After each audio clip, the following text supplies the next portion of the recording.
Mozão pegou de primeira, hein? Cadê a Larissa? Mozão pegou de primeira, hein? É 2 no máximo, viu? Eu acho que ele foi roubando. Isso, Thiago. Isso aí, velho. Larissa, depois dessas 2 parece. Ô, filho, o Batata foi o que fez mais certo. Né? Vocês estão falando pra aí. Então não. Você já trouxe o suco? Senta aí, gente. A Larissa passa um tempo. Já trouxe o suco? É açúcar, Heitor? Não, esse é seu, você tem que buscar. Agacha um pouquinho, Zé, pra te aparecer na filmagem. Coloca esse aqui, Batata. Tá engrossando, Batata. Mike. Calma, dá espaço, Mike.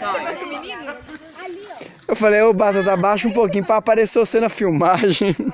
Tica essa panelinha pra cima da Esther.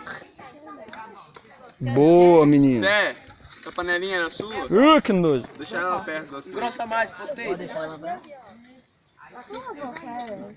Isso, agora vai mais pra mais. Por cima, Thiago, nunca por baixo.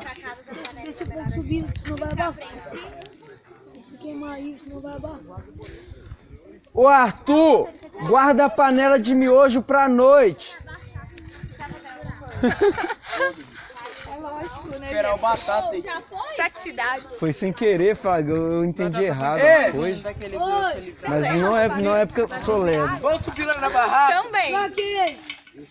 Pra não descer nas barracas, vai subir. Por cima, batata.